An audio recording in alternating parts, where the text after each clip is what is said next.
दोस्तों नमस्कार। मकर राशि वाले मेरे मित्रों, आप सभी का आज के ज्योतिष के इस बेहद ही खास और आपकी ग्रह दशा के अनुसार आपको दी जाने वाली विशेष जानकारी पर आधारित इस विशेष कार्यक्रम में आपका बहुत बहुत स्वागत है। हृदय से अभिनंदन है। दोस्तों, अप्रैल के इस महीने में आपको भूल कर भी किसी को नहीं देनी है ये 5 चीजें। जी हाँ दोस्तों, अब ये 5 चीजों के अंदर ऐसा क्या खास है। दोस्तों, हम आपको बता दें कि जब भी आपके जीवन में शुभ ग्रहों का निर्माण होता है, शुभ योग बनते हैं, तो ऐसा भी होता है कि आप उन ग्रहों से जुड़ी हुई चीजें दूसरों को अनजाने में ही सही लेकिन दे देते हैं। तो अब उससे यह होता है कि उन ग्रहों की सकारात्मक ऊर्जा जो आपको लाभ पहुंचाने वाली थी, वह दूसरे लोगों को लाभ पहुंचाने लगती है और आपके पास से उस ग्रह की सकारात्मक ऊर्जा चली जाती है। जी हाँ दोस्तों, ऐसा कहा जाता है कि इंसान अपने भाग्य का निर्माण स्वयं करता है, लेकिन इस कहावत को यदि आगे बढ़ाएं तो यह भी कहा जा सकता है कि इंसान अपने दुर्भाग्य का निर्माण भी स्वयं ही करता है, फिर चाहे वह जाने में या फिर अनजाने में कुछ न कुछ ऐसे कर्म, ऐसी गलतियां कर बैठता है जिससे कि उसके सौभाग्य को दुर्भाग्य में बदलते देर नहीं लगती है। दोस्तों, हम आपको बता दें कि आप इस वीडियो को पूरा देखें। जो भी जानकारी इसमें हम दे रहे हैं वह केवल और केवल आपके ग्रह गोचर के आधार पर है। इन चीजों के बारे में आपको सब कुछ जान लेना बहुत आवश्यक है। हम पहले भी आपको कई वीडियो में इस तरह की जरूरी जानकारी दे चुके हैं, लेकिन आप इन बातों को सुन तो लेते हैं लेकिन जीवन में पूरी गंभीरता से इन्हें उतारते नहीं हैं। याद रखना दोस्तों कि जीवन में जैसे जैसे शुभ ग्रहों के योग बनते हैं, यानी कि जीवन में जब जब खुशियां आने को होती हैं, पीछे पीछे से दुर्भाग्य भी चला आता है। और यदि आपने खुशियों को पहचान नहीं पाया और उन्हें अपने जीवन में स्वीकार नहीं कर पाया, तो फिर दुर्भाग्य तो उनके पीछे खड़ा ही है। तो बस गलती आपकी यह हो जाती है कि जब भी कभी आपको हम कोई ज्ञान की बात बताते हैं तो आप उसे अपने जीवन में नहीं उतारते हैं। इसे आपकी लापरवाही कहें या फिर अनभिज्ञता कहें। आप यदि इन चीजों को अपने जीवन में उतारते भी हैं तो फिर आधा अधूरा ज्ञान ही अपने जीवन में लागू करते हैं, संपूर्ण ज्ञान नहीं। खैर दोस्तों, अब तक जो हुआ सो हुआ, लेकिन अब आगे से ऐसा नहीं होना है। आपको पूरी तरह से सतर्क होना है और अपने सौभाग्य का निर्माण खुद कर लेना है।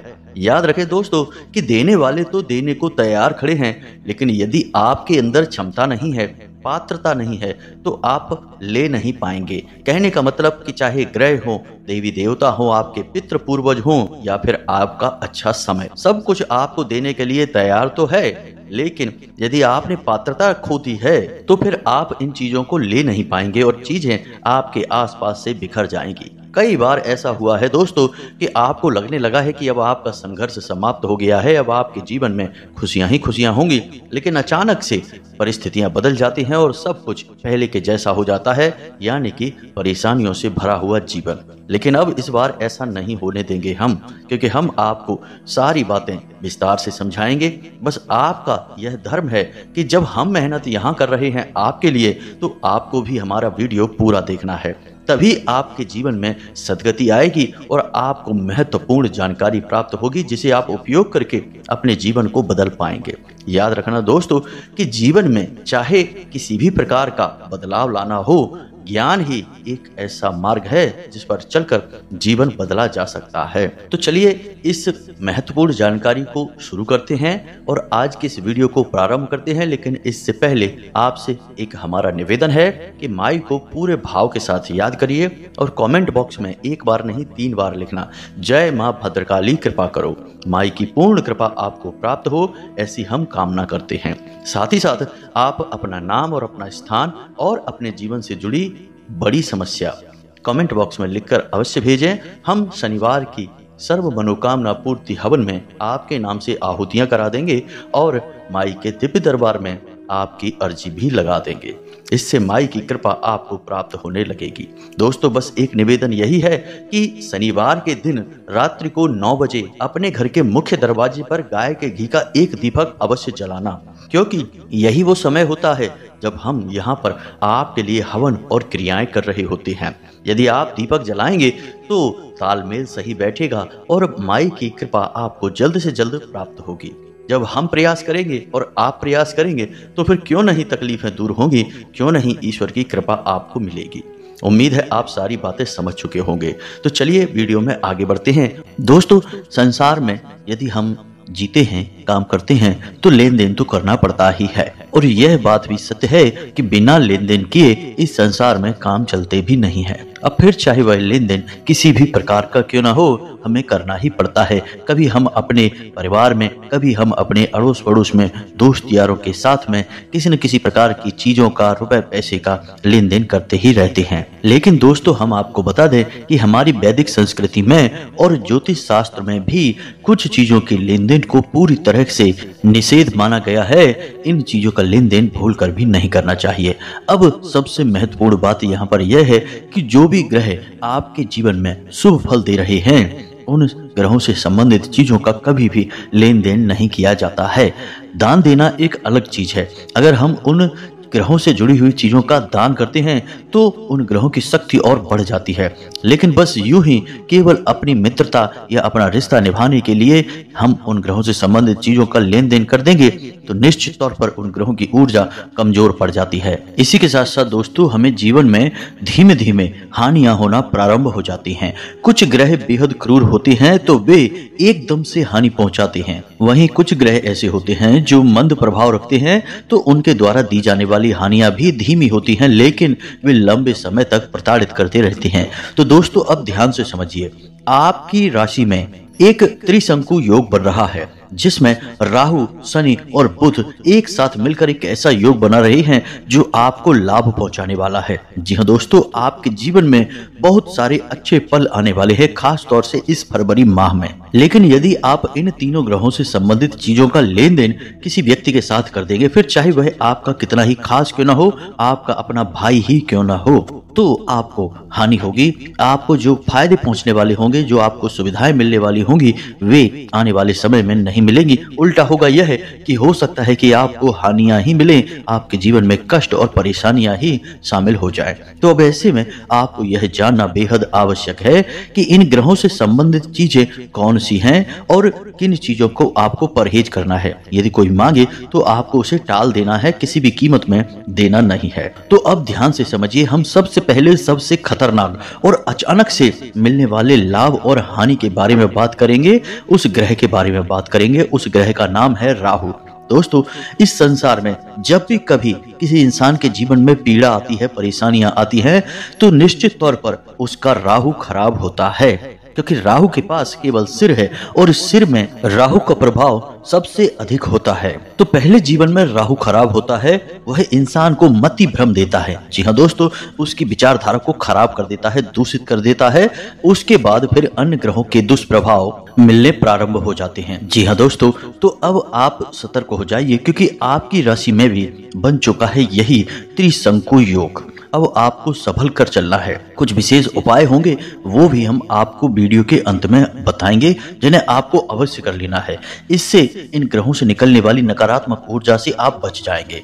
अब ध्यान से सुनिए, हम एक एक चीज के बारे में आपको विस्तार से बताने जा रहे हैं। सबसे पहले बात करते हैं राहु के बारे में, क्योंकि जीवन में राहु ही है एक ऐसा ग्रह जो किसी भी जातक के सबसे बड़े और भयानक समय के लिए जिम्मेदार होता है।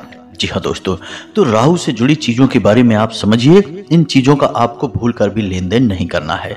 समझिए दोस्तों कि राहु किसी भी जातक के ऊपर सिर के ऊपर वाला भाग होता है, यानी आपके सिर के बाल और वह हिस्सा जहां बाल होते हैं वह राहु का स्थान होता है।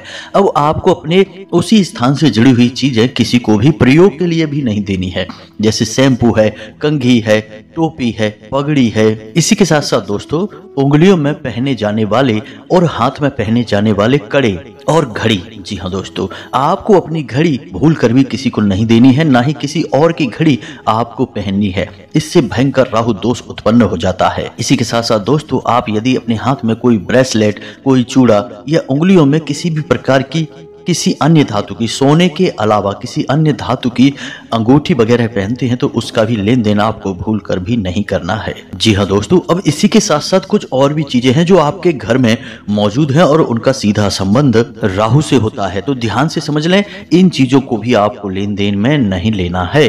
तो सबसे पहले शीशा। जी हाँ दोस्तों, आपके घर में जो भी शीशा मौजूद है उसे आपको किसी को नहीं देना है। काले रंग की कोई भी चीज किसी को नहीं देना है। सरसों का तेल किसी को नहीं देना है। साथ ही साथ हाथी की कोई तस्वीर, कोई मूर्ति आपको किसी को नहीं देना है। साथ ही साथ दोस्तों, बिजली का कोई भी सामान या फिर गर्म कपड़े, इनका भी आपको भूल कर भी लेन देन नहीं करना है। अब आपको हम राहु की ऊर्जा बढ़ाने वाला एक बहुत ही सरल और बहुत ही शक्तिशाली उपाय बता देते हैं जो नित्य आप कर सकते हैं, इसमें कोई तकलीफ नहीं होगी। तो दोस्तों, जब आप सुबह सोकर जागते हैं तो ब्रश करते हैं, यानी अपने दांतों की जब सफाई करते हैं तो आपका मुख खाली हो जाता है और स्वच्छ हो जाता है। उस समय आप अपने मुख में तुलसी की 2 पत्तियां रख लें। जी हाँ दोस्तों, अब आपको याद रखना है कि इन पत्तियों को आपको तुरंत चबा नहीं लेना है। इन्हें बस आपको अपने मुख में कुछ देर तक रखे रखना है और थोड़ी देर जब आपके मुख में पत्तियां रखी रहेंगी और भी मुलायम हो जाएंगी तो उन्हें आपको पानी के साथ निगल लेना है। दोस्तों, याद रखना कि तुलसी की पत्तियों को दांतों से चबाना अशुभ माना जाता है। जी हाँ दोस्तों, बस आपको इतना सा उपाय करना है और आपके राहु से संबंधित जितने भी कष्ट होंगे वो कट जाएंगे। इसी के साथ साथ राहु के शुभ परिणाम आपको मिलने शुरू हो जाएंगे। अब बात करते हैं दोस्तों दूसरे ग्रह यानी कि बुध की। जी हाँ दोस्तों, आपको इन वस्तुओं के मामले में भी थोड़ी सी सावधानी बरतनी है। इनका भी आपको किसी को भी लेन देन नहीं करना है। तो ध्यान से समझिए दोस्तों, कोई भी हरे रंग की वस्तु, चाहे फिर वह आपके कपड़े हैं या कोई भी अन्य सामान है जिसे आप प्रयोग करते हैं व्यक्तिगत तौर पर, वे आपको किसी को नहीं देनी है। इसी के साथ साथ दोस्तों, मूंग की दाल, मिट्टी का घड़ा और हरी सब्जियां, लेकिन इन सबसे महत्वपूर्ण दोस्तों, आप जो अपने गले में पहनते हैं, चाहे आप कोई सोने की चेन पहने या कोई हार पहने या कोई भी ऐसी चीज जो आप अपने गले में पहनते हैं, वह अपने गले से उतार कर किसी को भी नहीं देनी है। यदि आप ऐसा करते हैं तो आप अपनी सद्बुद्धि, अपना विवेक, अपना व्यापार, अपनी आमदनी सब कुछ दूसरे के हवाले कर देते हैं। फिर आपको कष्ट क्यों नहीं मिलेंगे, विचार करने वाली बात है दोस्तों। अब ध्यान से समझिए आपको क्या करना है। इन चीजों का लेन देन तो भूल कर भी नहीं करना है। अब समय जब आपको मिले तो बुधवार के दिन भगवान गणेश के मंदिर जाकर उन्हें मोदक का भोग लगाएंगे। साथ ही साथ हरी घास के छोटे छोटे गट्ठर, यानी कि 5, 6, 7 किसी भी संख्या में तिनके लपेट कर अर्पित करेंगे। इससे भगवान गणेश बहुत प्रसन्न होते हैं। साथ ही साथ बुध की भी पूरी कृपा आपके ऊपर बनी रहती है। इसी के साथ साथ गाय को हरी घास खिला सकते हैं और मछलियों को दाना दे सकते हैं। जो भी आपको सुविधाजनक लगे वह एक कार्य आपको बुधवार के दिन अवश्य करना चाहिए। ज्यादा नहीं तो कम से कम महीने के एक बुधवार आपको यह उपाय अवश्य करना है। आप देखेंगे कि आपकी बुद्धि एक अलग ही विवेकशील राह पर चल निकलेगी। आपका व्यापार अच्छा चलेगा, आपकी आमदनी अच्छी रहेगी। साथ ही साथ दोस्तों, आपके घर में सुख और शांति भी रहेगी। तो इन सब बातों का आपको विशेष ध्यान रखना होगा, तभी आपके जीवन में सुख और समृद्धि आएगी, आपके सपने पूरे होंगे। दोस्तों, यकीन मानिए कि इन बातों को यदि आपने अपने जीवन में उतार लिया तो आपके जीवन की दशा और दिशा दोनों पूरी तरह से बदल जाएगी। हम इस बात की गारंटी देते हैं। अब हम बात करेंगे आपके जीवन पर सबसे अधिक प्रभाव रखने वाले, ना केवल इस महीने बल्कि पूरे वर्ष भर, इस एक ग्रह के बारे में। जी हाँ दोस्तों, और आप जानते हैं इस ग्रह का नाम है शनि। जी हाँ दोस्तों, तो आप ध्यान से समझिए, आपके शरीर का निचला हिस्सा यानी कमर से नीचे का हिस्सा शनि का भाग माना जाता है। खास तौर से आपका पंजा और उसके आसपास का हिस्सा यानी कि पिंडलियों के नीचे का भाग शनि के स्थान को सूचित करता है। तो अब ऐसे में आपको विशेष ध्यान देना है। कोई आपसे आपके जूते मांगे, चप्पल मांगे या कोई भी ऐसी वस्तु जो आप अपने पैरों में पहनते हैं, शरीर के निचले भाग पर पहनते हैं, आपका लोअर है, आपका पैंट है या कोई भी अन्य वस्तु, तो आपको उसे यह नहीं देना है। अब यहाँ पर ध्यान देने वाली बात यह है कि आप किसी को नए खरीद कर बाजार से दे सकते हैं, लेकिन अपने प्रयोग किए जाने वाली वस्तु को आपको किसी को नहीं देना है। और यह नियम हमने अब तक जितनी भी चीजें बताई हैं सब पर लागू होता है। जो चीज आपने एक बार धारण कर ली, पहन ली, उस चीज में आपकी ऊर्जा समाहित हो जाती है। वह आपकी अपनी वस्तु होती है। फिर आप उसका लेन देन नहीं कर सकते हैं। यदि करना है तो बहुत सोच समझ कर ही करना है। लेकिन इसका मतलब यह नहीं कि आप उस चीज का लेन देन करेंगे ही नहीं। आप बाजार से खरीद कर किसी को वह चीज दे सकते हैं। उसमें आपकी ऊर्जा समाहित नहीं है तो उसका आपके ऊपर विशेष कोई प्रभाव भी नहीं पड़ेगा। जी हाँ दोस्तों, अब ध्यान से सुनिए, कुछ और चीजें हैं जिनके बारे में आपको थोड़ा सा सतर्क रहना है। जैसे कि काली रंग की कोई भी वस्तु, यानी खाने पीने का सामान हो, काले वस्त्र हो, यह काली मिर्ची हो, मसाले हो, कोई भी काले रंग की वस्तु आपको किसी को नहीं देनी है। कोई आपसे मांगने आएगा लेकिन आपको नहीं देनी होगी। यदि आप ऐसा करेंगे तो आप अपने शनि की ऊर्जा को खराब करेंगे और अपने जीवन में परेशानियां खड़ी कर लेंगे। अब ध्यान से सुनिए, हम आपको कुछ और चीजों के बारे में भी बता रहे हैं। इनके बारे में भी आपको थोड़ा सा सतर्क रहने की आवश्यकता है। दोस्तों, जिस घर में टॉयलेट का, यानी कि स्नान करने वाली जगह, और लेट, जहां पर हम अपना मल त्याग करते हैं, ऐसे स्थान का दरवाजा यदि खुला रहता है तो उस घर में हमेशा नकारात्मक ऊर्जा का वास रहता है। तो कभी भी ऐसे स्थान से दुर्गंध नहीं आनी चाहिए, दरवाजा बंद रहना चाहिए और इन स्थानों को जितना हो सके उतना साफ सुथरा रखना चाहिए। अब इसी के साथ साथ आपको कुछ छोटे से उपाय यदि कर लें तो बहुत लाभ प्राप्त होंगे। जैसे कि हमने देखा है कि कुछ लोगों के घर में हमेशा किसी न किसी बात को लेकर खींचतान बनी रहती है, यानी कि घर के सदस्य आपस में किसी न किसी बात को लेकर झगड़ते ही रहते हैं, विवाद बना ही रहता है। होना यह चाहिए कि परिवार में प्रेम ही प्रेम होना चाहिए, लेकिन होता एकदम उल्टा है। परिवार के आपस के सगे संबंधी और रिश्तेदार ही दुश्मन बने बैठे रहते हैं। ऐसा इसलिए होता है दोस्तों कि इन लोगों के ऊपर, या यूं कहें कि इस घर में नकारात्मक ऊर्जा कूट कूट कर भरी होती है। तो ऐसे घर में 2-3 चीजें हैं जो हमेशा देखने को मिलती हैं। हमने कई बार ऐसा देखा है। तो उनके टॉयलेट का हमेशा दरवाजा खुला रहता है, सफाई की कमी रहती है, या फिर इन लोगों के घर में कोनों में मकड़ी के जाले अवश्य लगे रहते हैं। इसी के साथ साथ दोस्तों, इनके ब्रह्म स्थान में भी कोई ना कोई भारी भरकम वस्तु रखी रहती है या जूते चप्पल पड़े रहते हैं। ये सब सूचक हैं कि आपके घर में नकारात्मक ऊर्जा वास कर रही है। तो अब आपको क्या करना है दोस्तों, हम आपको एक छोटा सा उपाय बताते हैं। आप कांच की एक कटोरी लो और उस कटोरी में थोड़ा सा जल भरें और उसमें थोड़ा सा समुद्री नमक डालें, यानी जो नमक आप अपने घर में प्रयोग करते हैं उस नमक को मिला दें और उस कटोरी को आप अपने लेट और बाथरूम दोनों में ही रख दें। जी हाँ दोस्तों, जो दक्षिणी दीवार है उस दीवार से सटाकर इस कटोरी को रखें। 7 दिनों तक इस कटोरी को रखें। इसके बाद इसके जल को आप उसी लेट में, यानी कि टॉयलेट सीट में विसर्जित कर दें और दोबारा से नमक पानी भरकर वहां रख दें। आप देखेंगे कि आपके लेट और बाथरूम में रखा हुआ जो पानी है वह काला पड़ने लगेगा, उसमें से बदबू आने लगेगी। ऐसा इसलिए होगा क्योंकि वहां से सबसे अधिक नकारात्मक ऊर्जा उत्सर्जित होती है। और ऐसे में यदि आप इस उपाय को करेंगे तो वह ऊर्जा आपके घर में नहीं फैलेगी, उस कटोरी के जल में समाहित हो जाएगी। इसीलिए वह जल काला हो जाएगा, बदबूदार हो जाएगा, बहुत ही अधिक गंदा दिखाई देगा। तो उस जल में ऊर्जा नकारात्मक समाहित हो जाएगी और जब आप उसे प्रवाहित कर देंगे, यानी अपनी टॉयलेट सीट में विसर्जित कर देंगे, प्रवाहित कर देंगे, बहा देंगे, कुछ भी कह सकती हैं, तो वह ऊर्जा भी उस जल के साथ बह जाएगी और आपका घर बच जाएगा। इस उपाय को आप अवश्य करिए दोस्तों। ये ऐसे उपाय हैं जो कि रोज किए जा सकते हैं और इन उपायों का बहुत अधिक प्रभाव रहता है। कोई बड़ा भारी भरकम उपाय आप रोज नहीं कर सकते, लेकिन छोटे छोटे उपाय तो आपको करने ही चाहिए। दोस्तों, हम अपने शरीर को भी तो साफ सुथरा रखने के लिए रोज स्नान करते हैं, अपने दांतों में ब्रश करते हैं, छोटे छोटे कार्य करते हैं कि नहीं? इससे हमारा शरीर स्वच्छ रहता है, साफ रहता है। सोचो कि अगर हम ऐसा कार्य ना करें, हम सोचे कि क्या रोज रोज नहाना है, क्यों रोज रोज इतना कार्य करना है, तो हमारे शरीर से ही दुर्गंध आने लगेगी, हमारी मानसिकता ही दूषित हो जाएगी, लोग हमसे बचने लगेंगे, कतराने लगेंगे। तो ठीक इसी प्रकार दोस्तों हमारा जीवन भी होता है। हमें अपने जीवन को भी शुद्ध बनाना पड़ता है, छोटी छोटी क्रियाएं करनी ही पड़ती हैं। तो अब हम आपको एक छोटा सा उपाय और बता दें शनिदेव से संबंधित। ना केवल शनिदेव बल्कि अन्य दूसरे ग्रह भी जो शनिदेव के संपर्क में रहते हैं वे भी आपको शुभ फल देना शुरू कर देंगे, केवल इस एक उपाय के वजह से।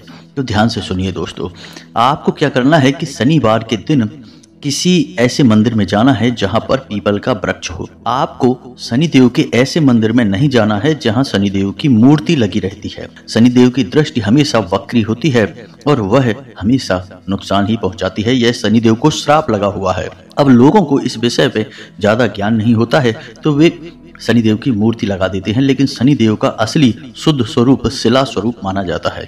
यानी कि सिर्फ पत्थर की एक शिला होती है, उसे ही शनिदेव का स्वरूप माना जाता है। काले रंग की यह शिला होती है। तो आप यदि मूर्ति स्थापित वाले मंदिर में जाएंगे तो वहां आप शनिदेव की ओर देखेंगे और शनिदेव की सीधी दृष्टि आपके ऊपर पड़ेगी। इससे आप चाहे कुछ भी कर लें, कितना ही अच्छा कार्य कर लें, शनिदेव आपको पीड़ित करेंगे ही करेंगे। चाहे कितनी ही आप ताकत लगा लीजिए, बच नहीं सकते। इसका कारण यह है कि शनिदेव चाहे या ना चाहे, लेकिन उनकी दृष्टि आपका नुकसान करेगी। यह उनके ऊपर श्राप है। तो अब आपको क्या करना है कि आपको शनिदेव के किसी ऐसे मंदिर में जाना ही नहीं है जहां मूर्ति लगी है। अब यदि आपके आसपास कोई ऐसा मंदिर नहीं है तो आप हनुमान जी के मंदिर चले जाएं, भोले बाबा के मंदिर चले जाएं और वहां पर देखें कि पीपल का कोई वृक्ष लगा हो। अब यदि पीपल का वृक्ष किसी मंदिर में स्थापित है तो वह शनिदेव का स्थान माना जाता है। आप शनिदेव से संबंधित सारी क्रियाएं वहां कर सकते हैं। तो आपको क्या करना है, ध्यान से समझिए। शनिवार के दिन आपको जाना है और एक मिट्टी का बड़ा दीपक लेकर जाना है। उस मिट्टी के दीपक में आपको कुछ इस प्रकार से बातियां बनानी है, यानी कि लंबी बाती बनानी है और उन बातियों को कुछ इस प्रकार से रखना है कि वह 4 मुख वाला दीपक बन जाएगा। चौमुखी दीपक कहा जाता है इसे। और इस दीपक को आपको सरसों के तेल से पूरा भर देना है। अब इस चौमुखी दीपक को आपको उस पीपल के वृक्ष के नीचे जलाना है। इसी के साथ साथ दोस्तों, आपको उस पीपल के वृक्ष की 7 परिक्रमाएं देनी है। 7 परिक्रमा लगाने के बाद आप उस पीपल के वृक्ष पर अपने हाथ रखेंगे। जी हाँ दोस्तों, अपनी हथेलियां, दोनों हथेलियां रखनी है और दोनों हथेलियां रखने के बाद आपको 8 बार इस मंत्र का उच्चारण करना है। मंत्र बहुत ही सरल है और शनिदेव का मंत्र है। ओम शम शनिश्चराय नमः। जी हाँ दोस्तों, आपको 8 बार इस मंत्र का जाप करना है। ओम शम शनिश्चराय नमः। यह कार्य आपको कम से कम 8 शनिवार करना है। आप यदि 8 शनिवार इस कार्य को करते हैं तो आपको पूरे महीने, पूरे वर्ष शनिदेव की कृपा प्राप्त होती रहेगी। आपको शनिदेव की ओर से कोई पीड़ा प्राप्त नहीं होगी। इसी के साथ साथ यदि आप चाहें तो काली उड़द की दाल 8 मुट्ठी काले रंग की पोटली में लपेटकर किसी शनिदेव के या हनुमान जी के या भगवान भोलेनाथ के मंदिर में दान कर सकते हैं। 8 शनिवार आपको यह कार्य भी करना होगा। जो भी आपको ठीक लगता है वह उपाय आप करें, लेकिन 8 शनिवार तक करने हैं। कुछ छोटी छोटी सी बातें और हैं जिनको आपको ध्यान में देना होगा दोस्तों, जैसे कि जूते चप्पल आपको हमेशा जोड़ी में ही रखने चाहिए। किसी के भी आपके घर में जूते चप्पल हों, उन्हें जोड़ी में ही रखें। ऐसा नहीं कि एक जूता इधर है तो दूसरा जूता कहीं और पड़ा है। जूते चप्पल को कभी उल्टा भी नहीं रखना चाहिए, इनका भी संबंध शनि देव से होता है। इस प्रकार शनि की दशा खराब होती है। इसी के साथ साथ दोस्तों, आपके घर की जो झाड़ू है उसे कभी खड़े करके नहीं रखना चाहिए, हमेशा उसे लिटाकर और लोगों की नजरों से दूर रखना चाहिए। बस इन छोटी छोटी बातों का आप ख्याल रखिए और आप देखेंगे कि आपके जीवन में धीरे धीरे सकारात्मक बदलाव होने शुरू हो चुके हैं। अब हमने जो आपको जानकारी दी है, इस जानकारी को आप प्रयोग करें। सारी बातें हमने आपको सरल सरल ही बताई हैं, समझाई हैं। फिर भी यदि कोई आपके मन में प्रश्न उठता है तो आप कमेंट करके पूछें, हम आपके प्रश्नों के जवाब देने की पूरी कोशिश करेंगे। कमेंट में पूरे भक्ति भाव के साथ जय मां भद्रकाली कृपा करो अवश्य लिखना। 1 बार नहीं 3 बार लिखना। माता रानी आपके ऊपर पूरी कृपा करेंगे। इसी के साथ साथ आज की इस वीडियो को विराम देते हैं। मिलते हैं अगले ज्ञानवर्धक वीडियो में। तब तक के लिए धन्यवाद। जय माता की।